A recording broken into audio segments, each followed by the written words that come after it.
स्वागत है आप सभी का मिलर टाइम्स में। मैं हूं आपके साथ शान अस्कर।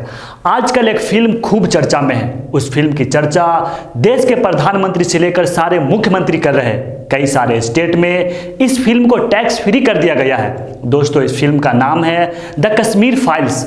यह फिल्म कश्मीर में हुए 1990 के नरसंहार यानी दंगा पर बनाया गया है। इस फिल्म को डायरेक्ट किया है विवेक अग्निहोत्री। वहीं इस फिल्म में अभिनय किया है अनुपम खेर और मिथुन चक्रवर्ती ने।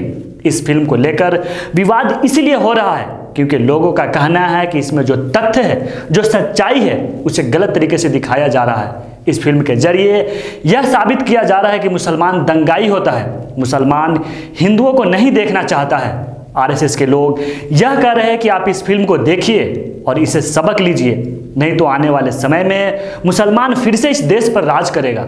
इस फिल्म को हमारे प्रधानमंत्री मोदी जी ने भी देखा है। उन्होंने इसकी खूब तारीफ भी की है, लोगों से अपील भी की है कि वो इस फिल्म को एक बार जरूर देखें। उन्होंने आज एक भाषण के दौरान कहा, इन दिनों कश्मीर फाइल्स की चर्चा चल रही है और जो लोग अभिव्यक्ति के स्वतंत्रता यानी फ्रीडम ऑफ एक्सप्रेशन के झंडे लेकर चलते हैं, वे लोग पिछले 5-6 दिन से बौखला गए हैं।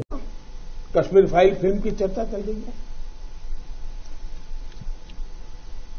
और जो लोग हमेशा फ्रीडम ऑफ एक्सप्रेशन के झंडे लेकर के घूमते हैं, वो पूरी जमात बौखला गई है पिछले 5-6 दिन से। और ये फिल्म का तथ्यों के आधार पर, आर्ट के आधार पर उसकी विवेचना करने के बजाय उसको डिस्क्रेडिट करने के लिए एक बड़ा मुहिम चला है। आपने देखा होगा, एक पूरी इकोसिस्टम कोई सत्य उजागर करने का साहस करे, उसको जो सत्य लगा उसने प्रस्तुत करने की कोशिश की, लेकिन उस सत्य को न समझने की तैयारी, न स्वीकारने की तैयारी है, न ही दुनिया इसको देखे इसके लिए उनकी मंजूरी है। जिस प्रकार का षड्यंत्र पिछले 5-6 दिन से चल रहा है।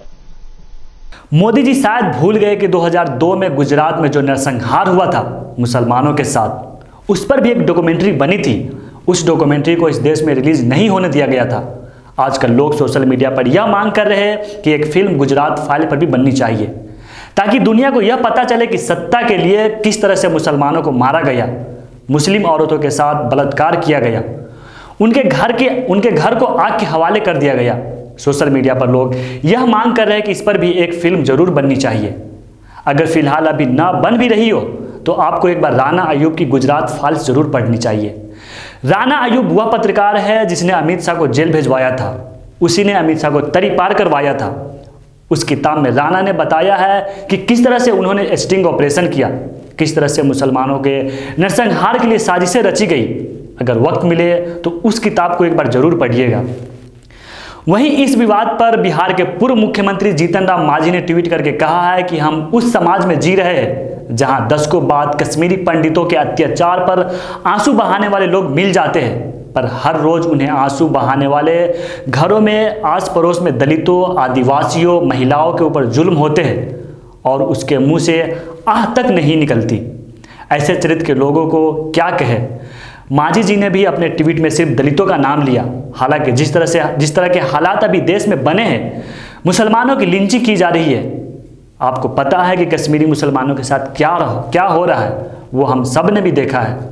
वहीं इस विवाद पर कांग्रेस के वरिष्ठ नेता प्रमोद कृष्णन ने भी मांग की है कि कांग्रेस प्रशासित राज्य में भी इस फिल्म को टैक्स फ्री कर दिया जाए। उन्होंने ट्वीट करते हुए लिखा है, कश्मीरी पंडितों के दर्द को बयां करने वाली कश्मीर फाइल पर हो रही सियासत बेहद दुर्भाग्यपूर्ण और चिंताजनक है, लेकिन हिंदू जनमानस की भावनाओं का सम्मान करते हुए गैर भाजपा सरकारों को भी टैक्स फ्री करने में कोई गुरेज नहीं करनी चाहिए।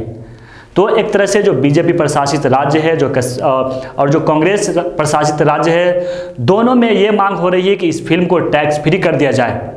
वहीं 2002 में जो नरसंहार हुआ गुजरात में, उस पर भी एक डॉक्यूमेंट्री बनी, लेकिन उस डॉक्यूमेंट्री को इस देश में इसलिए रिलीज नहीं होने दिया गया ताकि लोग सच्चाई न जान सके।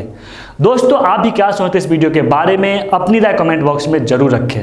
हमारी वीडियोस देखने के लिए बेहद शुक्रिया। मिलर टाइम्स की खबरें पढ़ने, सुनने और देखने के लिए गूगल प्ले स्टोर से ऐप डाउनलोड करें। यहां आप उंगली की क्लिक में पढ़ सकते हैं 4 ज़बानों में न्यूज़, उर्दू, हिंदी, अंग्रेजी, बंगला। आप ऐप पर मिल्लत टाइम्स की वीडियोस भी देख सकते हैं। अगर आप YouTube पर देख रहे हैं तो रेड बटन को दबाकर चैनल को सब्सक्राइब करें और बेल आइकन ज़रूर दबाएं। फेसबुक पर देख रहे हैं तो पेज को लाइक और फॉलो ज़रूर करें। ट्विटर और इंस्टाग्राम पर भी मिल्लत टाइम्स को फॉलो करें। मिल्लत टाइम्स की स्टोरीज हासिल करने के लिए टेलीग्राम और व्हाट्सएप पर बराह रास्त हमारे साथ जुड़ सकते हैं। हमारे काम से आप मुतमईन हैं तो इसे जारी रखने और मजबूत बनाने के लिए हमें सपोर्ट करें। स्क्रीन पर दिख रहे और डिस्क्रिप्शन में दिए गए अकाउंट नंबर पर मिल्लत टाइम्स को अपनी रकम भेज सकते हैं।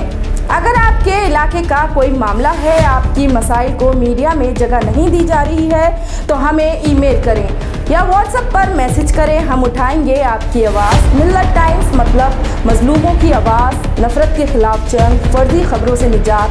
www.millattimes.com